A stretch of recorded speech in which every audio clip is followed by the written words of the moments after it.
In our housing focus area, one of our strongest projects where we've been able to achieve collective impact has been understanding the needs and the aspirations of our whānau in relation to housing.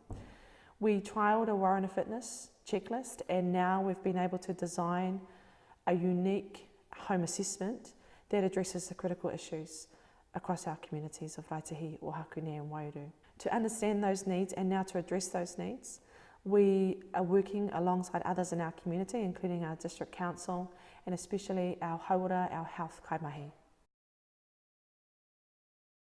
We were approached by Ngāti Rangi Trust, who are driving this, going back now some 18 months ago. So ours was to go out into the community and speak to our whānau out there in the community who are needy and whose homes were falling down basically around their ears. For us, it was about finding those people in our community, identifying what they needed done to their homes, and then assessing that and taking it back to the trust for them to have a look at. The first lot of houses I did, it was a real shock to me of how people live. And I know I ended up going home and I was nearly in tears because I just felt so, sort of hopeless and trying to help, help the people. New builds and things like that where everything's nice and clean and new and things like that, to walk into that environment. I had advised that there were things like hot water cylinders, electrical wiring, plumbing was often a big one in a lot of the homes, and all of these things are key to health and well-being in our communities out there. Now I think we've done 50, 60 houses which we've inspected, and I just want to try and help people understand the way they're living as far as ventilations, to their bathrooms and kitchens, and insulations requirements and smoke alarms and just safety things around the house. You've just got to look around the community and have a look at what's going on in your own community. Healthy homes are key to healthy individuals. Most of our whānau out there have 4 children in our families, in an average family. Now when you've got that many children in a home, as well as the parents, obviously there's going to be accidents if these things are left the way they are. And quite often that's what we're looking at.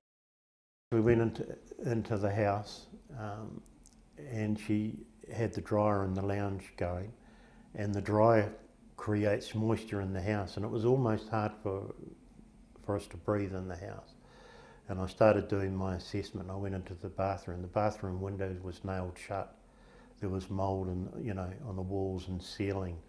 I went outside to go into the laundry. They had no handle on their back door. They used a knife to open the door, and I said to them, what's going to happen in an emergency here if there's a fire in the house getting out, But all of they seem like simple things, but they're really important things in running a house. But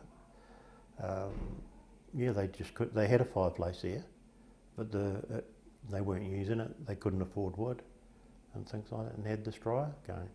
I've been in places where they've turned all their hot water off because they can't afford the power. The home is where the heart is, the home is where the whānau starts. Let's face it, if the home isn't healthy, neither will the whānau be. What I want to see now is actually some houses being, upgraded and made healthier for the people. So once I see that, I'll get a sense of satisfaction that I've been involved in that. But it takes time. We got to get the funding, got to get the people on board. But once that's done, it's like people's lives are going to be a lot better. Their kids are going to be healthier, less visits to the doctor, I hope. So it'll be good.